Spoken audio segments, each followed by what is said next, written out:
The president is taking time to recognize Christians a world away. His Christmas statement highlighting persecuted Christians in the Middle East reads in part, quote, "In some areas of the Middle East where church bells have rung for centuries on Christmas Day, this year they will be silent. This silence bears tragic witness to the brutal atrocities committed against these communities by ISIL."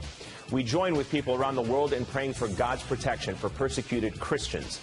For more, we're joined by NBC's Kelly O'Donnell, who's traveling with the president in Honolulu. Kelly, good afternoon, or good morning to you, rather.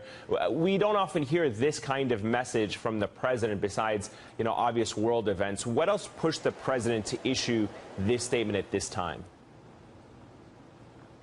Well, it is not entirely unusual for the president to offer a religious message on big world religion holidays, and certainly Christmas would come under that. But what is sort of unusual here, Eamon, is how the observance of Christmas intersects with ISIL and really the atrocities that are keeping Christians in the Middle East from celebrating. Earlier in the year, we heard a lot about Sinjar Mountain and the Yazidis, who were a small religious group who were persecuted.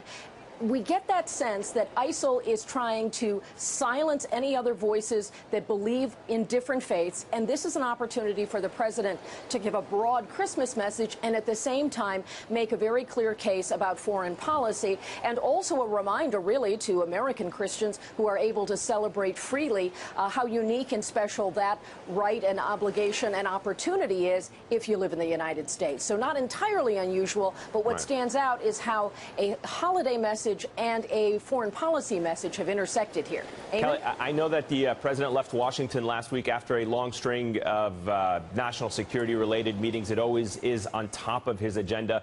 But what else is the president keeping an eye on this week while he's on vacation?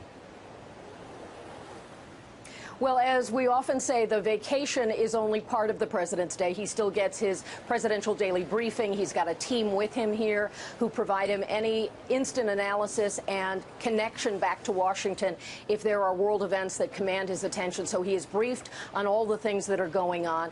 That's part of his regular team. He just is able to do it perhaps in shorts and his golf attire, but the duties of the presidency come with him. We know he's been golfing. He's been spending time with friends and family. Of course, having grown up in Hawaii, he does have longtime friends who are also here. So certainly the president is keeping an eye on things that relate to the threat or potential threat of any small actors inspired by ISIS in the United States. That has been a concern.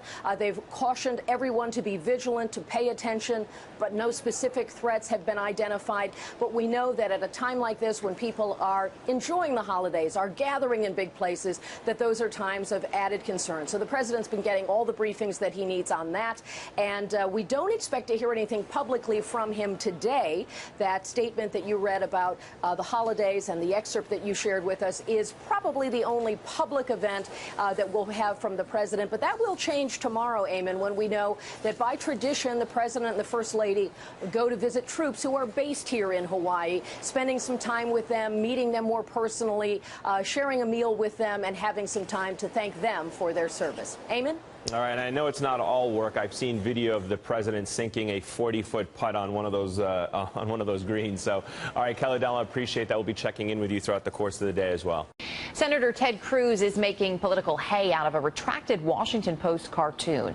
It depicted him as an organ grinder and his daughters as monkeys. While the Pulitzer Prize-winning cartoonist who drew it stood by the inclusion of his children, the editorial page editor ultimately decided to pull the cartoon. Here's Cruz yesterday on the trail. I appreciate that, number one, the media yesterday decides the right thing to do is to target my girls, to attack a 5-year-old and 7-year-old, and now coming back and turning yet another attack. Thank you for that sentiment. But let me suggest a very simple rule that everyone ought to follow. Leave the kids alone. Leave my kids alone. Leave Marco's kids alone. Leave Hillary's kids and grandkids alone. Kids should be off limits, and the Washington Post should know that. And it really, I'll tell you, it has been gratifying to see a number of the other candidates stand up and say that common sense proposition. Marcos said that, Jeb Bush has said that, Trump has said that, and really this should be bipartisan. You should see Democrats expressing the same sentiment. You should see Hillary expressing the same sentiment. For all of us, we need to keep the kids out. Cruz then posted a cartoon of his own showing Hillary Clinton walking two dogs labeled The Washington Post and The New York Times.